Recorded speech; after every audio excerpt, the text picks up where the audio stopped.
Hola a todos. Hoy vamos a meternos de lleno en un tema fascinante, la tectónica de placas, algo que literalmente da forma a nuestro planeta.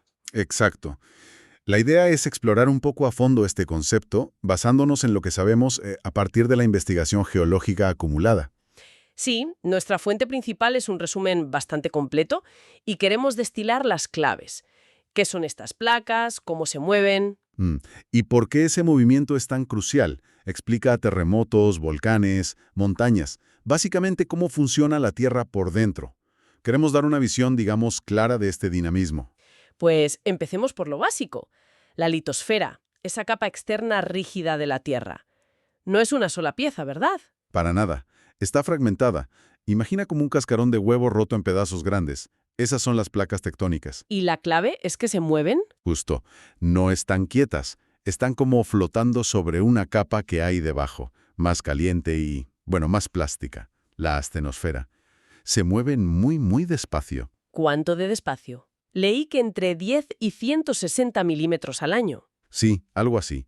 Para que nos hagamos una idea, es parecido a lo que crecen las uñas o el pelo. Parece poquísimo. A escala humana sí. Pero en millones de años, eso cambia continentes de sitio. Y hay que diferenciar. Está la litosfera oceánica, bajo los mares, más fina y densa, Ujú. y la continental, la de los continentes, que es más gruesa y menos densa. Exacto. Y esa diferencia de densidad es súper importante. Es por eso que los continentes, digamos, sobresalen. Están más altos que el fondo del mar. Vale. Y donde se junta todo el lío es en los bordes de esas placas, ¿no? Ahí es donde pasan cosas. Ahí está la acción, sí. Los límites de placa. Hay tres tipos principales. Primero, los divergentes. Divergentes, se separan. Eso es, se alejan una de otra. Si pasan el océano, se crea nuevo fondo marino. Ahí están las dorsales, como la del Atlántico. Si pasan un continente, Puede romperlo. como en África. Exacto. El Rift de África Oriental es un ejemplo clarísimo. Se está literalmente partiendo el continente. Vale, eso separándose. ¿Y si van de frente? Si chocan. Pues ahí tenemos los límites convergentes y depende de qué tipo de placa choque. Si choca una oceánica, que es densa, con una continental, más ligera. La oceánica se mete debajo. Correcto, eso es la subducción y crea cosas como fosas oceánicas muy profundas, la de las Marianas, por ejemplo, y también volcanes y montañas en el continente. Los Andes son un caso típico. Entendido. ¿Y si chocan dos oceánicas? Pues subduce la más vieja y fría porque es más densa. También forma fosas y arcos de islas volcánicas. Y el choque de continentes. Dos placas continentales, ligeras las dos. Buena pregunta. Ahí ninguna quiere hundirse bien.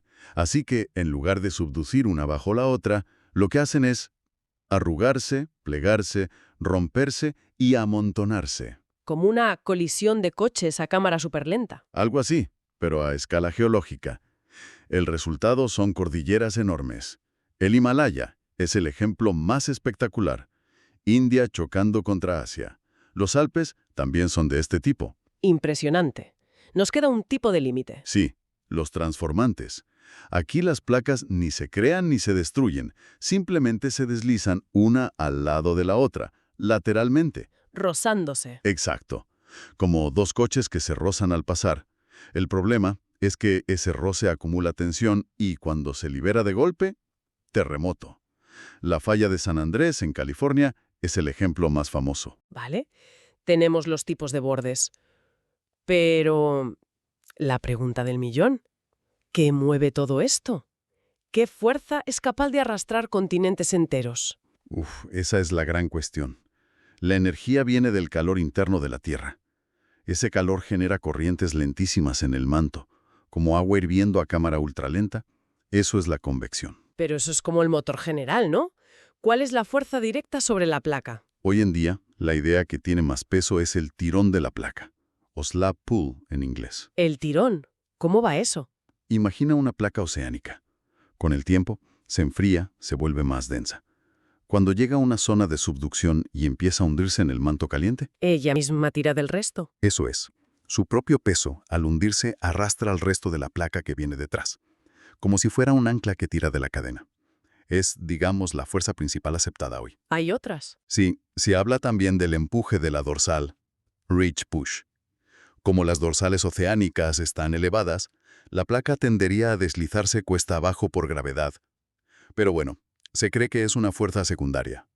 El debate sobre el peso exacto de cada una sigue un poco abierto, ¿eh? Fascinante. Y pensar que esta idea, la de que los continentes se mueven, costó que se aceptara. Wegener lo propuso hace ya un siglo. Sí, Alfred Wegener. Vio que las costas encajaban, que había fósiles iguales en sitios ahora separadísimos. Pangea. Pero le faltaba explicar el motor. ¿Qué movía los continentes? Claro, sin mecanismo, la idea no cuajó del todo. Exacto. No fue hasta los años 50 o 60, con los estudios del fondo oceánico, el paleomagnetismo, esas bandas magnéticas simétricas a cada lado de las dorsales, que se demostró la expansión del fondo oceánico. Ahí ya sí, la tectónica de placas se consolidó. O sea que la Tierra es una máquina muy activa. Y es la única. ¿Pasa esto en otros planetas? Bueno, activa ahora mismo como la Tierra parece que no. Pero sí hay pistas interesantes. En Europa, una luna de Júpiter, se ven patrones en el hielo que recuerdan a placas moviéndose. Y se discute si Marte o Venus pudieron tener algo parecido en el pasado. Y para ir cerrando, una última reflexión que surge de todo esto. Se menciona que la tectónica podría estar ligada a cosas como el ciclo del carbono, que regula el clima a largo plazo, y quizás hasta con la posibilidad de vida compleja. Es una idea muy potente, sí. Podría ser que este dinamismo, esta renovación constante de la superficie, sea casi una condición necesaria para que un planeta no solo tenga vida, sino que la mantenga durante miles de millones de años y permita que evolucione. Nos hace pensar en la Tierra de otra manera, ¿no? No como una roca estática. Totalmente. Como un sistema vivo, interconectado, donde lo que pasa en las profundidades, esa geología tan lenta, podría ser fundamental para la biología que vemos en la superficie. Una conexión que apenas empezamos a entender bien.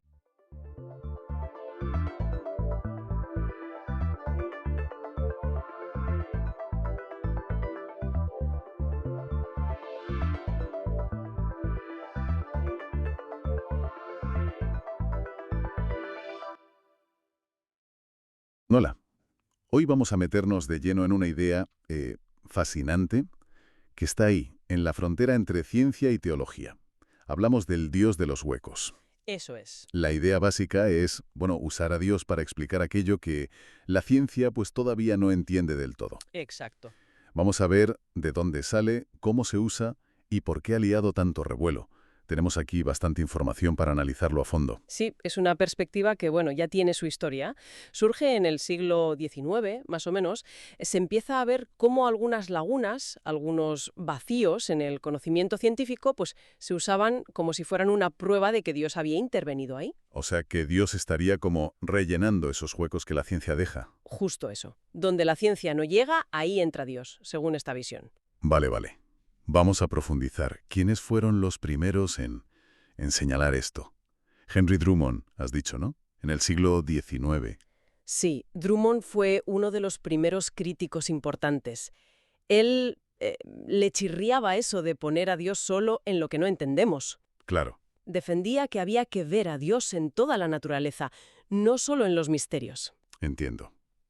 Una visión más completa, digamos. Exacto. Y luego, un poco más tarde, pero con mucha fuerza, está Dietrich Bonhoeffer. Ah, Bonhoeffer. Desde la cárcel, además. Sí, tremendo. Escribiendo desde una prisión nazi. Él advirtió muy seriamente del peligro. Decía que si basas tu fe en lo que no sabes, en la ignorancia, pues Dios va a ir haciéndose pequeño cada vez que la ciencia avance. Es potente eso, ¿eh? Mucho. Él quería lo contrario, buscar a Dios en lo que sabemos, no refugiarse en lo desconocido. Decía que lo otro empequeñecía a Dios y a la fe. Me parece una idea clave. Y luego, el término en sí, Dios de los huecos, ¿quién lo populariza? Pues fue C.A. Coulson, un científico y además metodista, ya en los años 50. Coulson, vale. Él le dio nombre e insistió en algo fundamental. Esos huecos tienden a desaparecer. La ciencia avanza.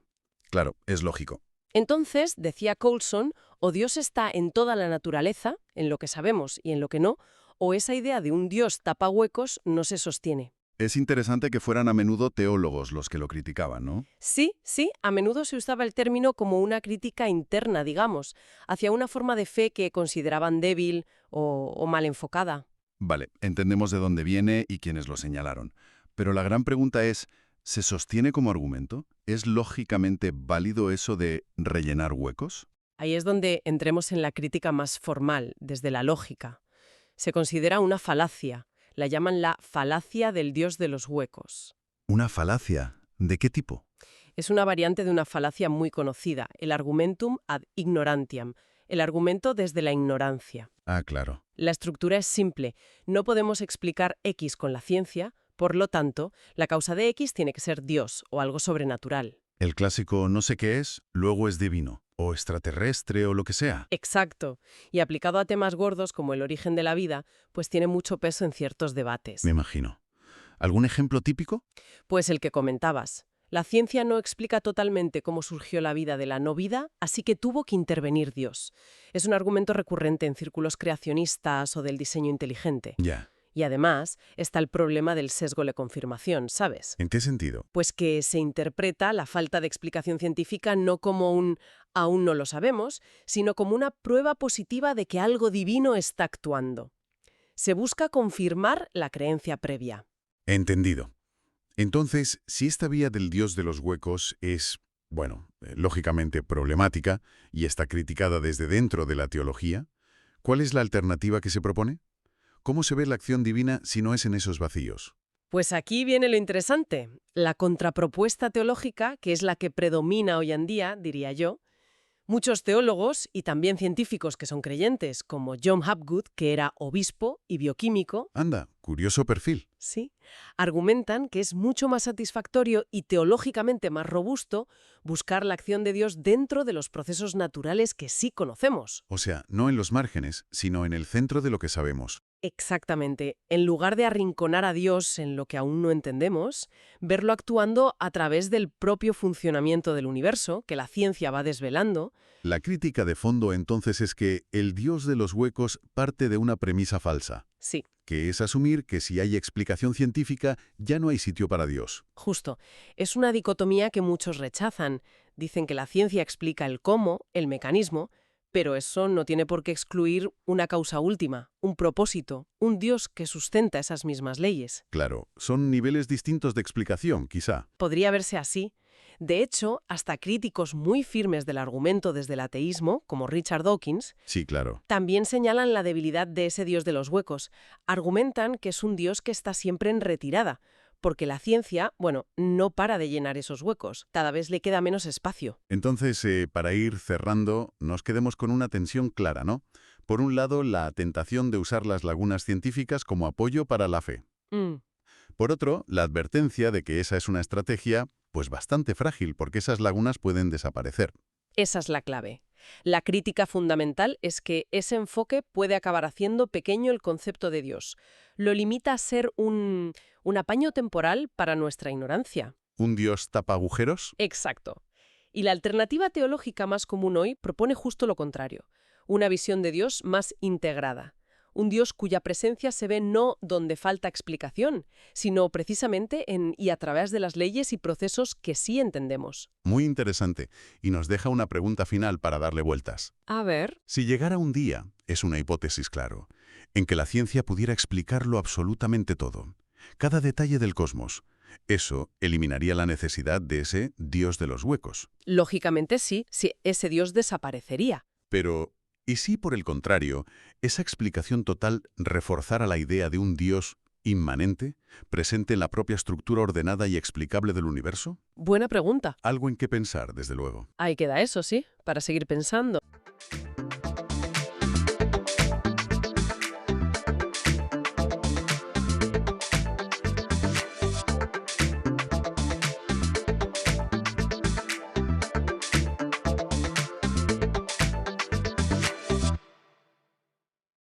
Bienvenida, bienvenido. Hoy nos sumergimos en una estructura fascinante, de verdad, y vital, el sistema nervioso. Es esa red, increíblemente compleja que nos permite interactuar con el mundo, sentir, pensar, coordinar cada movimiento. Nuestro punto de partida es un artículo bastante detallado de Wikipedia, que recorre su estructura, cómo funciona, su evolución. Y nuestra meta hoy es sacar las ideas clave, ¿no? Entender un poquito mejor esta maquinaria biológica. ¿Empezamos? Venga, vamos a lo básico. ¿De qué está hecho este sistema? ¿Cuáles son sus piezas? Pues principalmente son dos tipos de células muy diferentes, las neuronas y las células gliales. Las neuronas, claro, son las protagonistas de la comunicación. Transmiten señales electroquímicas rapidísimo, a través de puntos de conexión que llamamos sinapsis. Y ojo, hay una diversidad enorme, cientos de tipos. Unas detectan luz, otras sonido, otras activan un músculo. Siempre se habla mucho de las neuronas, sí. Pero las células gliales, ¿has dicho? ¿Esas qué papel juegan? ¿Son solo el soporte físico? Bueno, es que antes se las llamaba así, ¿no? El pegamento del cerebro. Pero, son muchísimo más que eso. Dan soporte físico, sí, pero también nutren a las neuronas, las aíslan eléctricamente, con la mielina, que esto es crucial para que las señales vayan a toda pastilla, e incluso tienen funciones inmunitarias, de defensa. De hecho, piensa que en nuestro cerebro hay tantas o más gliales que neuronas. Son, socias indispensables. Vale, entendido. Tenemos las células, neuronas y gliales, trabajando juntas. Pero ¿cómo se organiza todo esto a gran escala? En vertebrados como nosotros, supongo que no es solo un montón de células ahí, flotando. ¿Qué va para nada? Hay una estructura muy clara. A ver, distinguimos dos grandes partes, ¿vale? El sistema nervioso central, o SNC, que es el cerebro y la médula espinal, bien protegidos, claro, en el cráneo y la columna.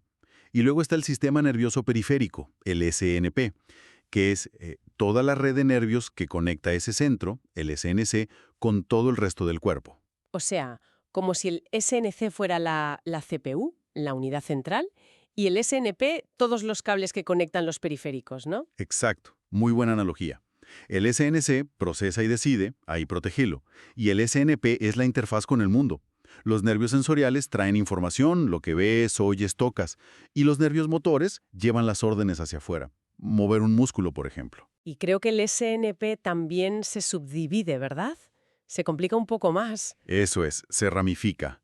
Tenemos por un lado el sistema nervioso somático. Este es el que controla los movimientos voluntarios. Como decidir levantar la mano ahora mismo. Justo. Y por otro lado el sistema nervioso autónomo, que, como dice el nombre, va en automático. Controla todo lo que no decidimos conscientemente. La digestión, el ritmo del corazón, la respiración. ¿Vale? Y este autonómico, a su vez, tiene como dos modos, digamos. La rama simpática, que nos activa, nos prepara para la acción, la famosa respuesta de lucha o huida, y la rama parasimpática, que hace lo contrario. Promueve la calma, el descanso, la digestión, el descansar y digerir. Es un equilibrio constante entre ambas. Un tira y afloja, claro. Vale, tenemos la estructura. Pero volvamos a las neuronas y esa sinapsis que mencionaste. Ahí está la magia, ¿no? ¿Cómo hablan entre ellas? Pues mira, usan impulsos eléctricos. Se llaman potenciales de acción. Viajan por unas prolongaciones largas, los axones. Cuando este impulso eléctrico llega al final del axón, a la sinapsis, lo normal es que libere unas sustancias químicas, los neurotransmisores. Ajá, los famosos neurotransmisores. ¿Y esos son los que llevan el mensaje a la siguiente célula? Correcto. Cruzan un espacio minúsculo que se llama hendidura sináptica y se unen a receptores específicos en la siguiente neurona. Y dependiendo del neurotransmisor y del receptor al que se una, pues pueden pasar varias cosas. Que la siguiente neurona se excite, o sea, que se active, Ujú. que se inhiba, que se frene o que module su actividad de formas más sutiles. Piensa, por ejemplo, en el glutamato como el principal. Excitador, el acelerador del cerebro. Y el GABA como el principal inhibidor, el freno.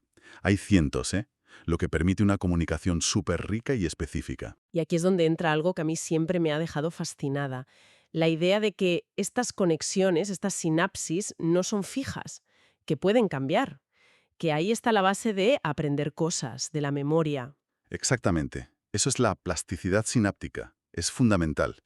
Algunas sinapsis pueden hacerse más fuertes o más débiles a largo plazo según la actividad que hayan tenido. El mecanismo más conocido y estudiado es la potenciación a largo plazo, la LTP, por sus siglas en inglés. La LTP. ¿Y cómo funciona eso, más o menos? Para que lo entendamos. Pues, a ver, un ejemplo muy importante tiene que ver con el glutamato, ese neurotransmisor excitador, y unos receptores que se llaman NMDA. La idea básica es, si dos neuronas se activan juntas de forma repetida, la conexión entre ellas se fortalece, se hace más potente, por así decirlo. Y ese fortalecimiento puede durar bastante tiempo, días, semanas o más. Es un mecanismo molecular que nos enseña cómo el sistema nervioso se adapta con la experiencia. O sea que literalmente, cuando aprendemos algo nuevo o practicamos una habilidad, estamos reforzando esas conexiones físicas entre neuronas. En esencia, sí. Esa actividad coordinada, repetida, hace que esa autopista neuronal para esa información concreta sea más eficiente. Es la plasticidad en acción. Es cómo el sistema se remodela a sí mismo. Es increíble. La verdad es que sí, pero el sistema nervioso no solo reacciona a lo que le llega de fuera, ¿verdad? También tiene como iniciativa propia, genera su propia actividad. Totalmente. No es solo un sistema pasivo que espera estímulos. Genera patrones de actividad por sí mismo, constantemente.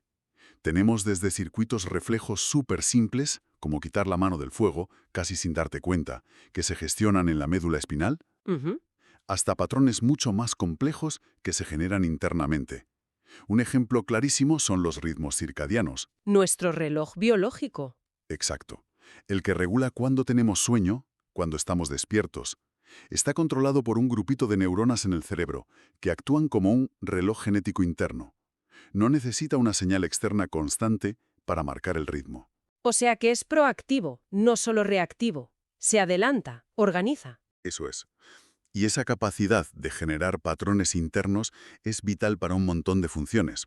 Caminar, respirar, dormir, cosas rítmicas que no dependen de que algo pase fuera cada segundo. Vale. Pues haciendo un poco de recapitulación.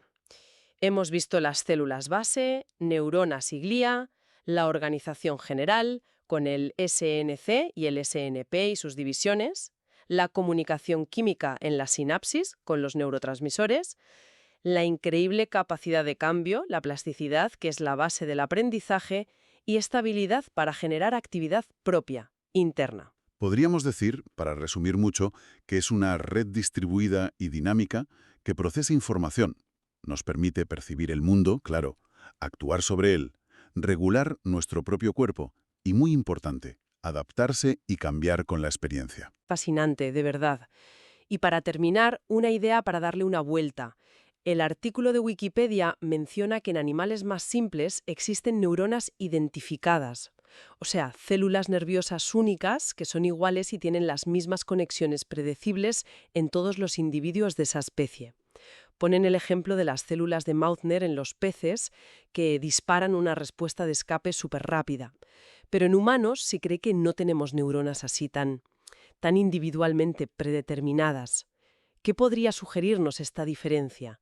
Sobre esa relación entre la estructura fija heredada del sistema nervioso, su enorme plasticidad, su capacidad de cambio y lo que nos hace individuos únicos en nuestra forma de ser y comportarnos.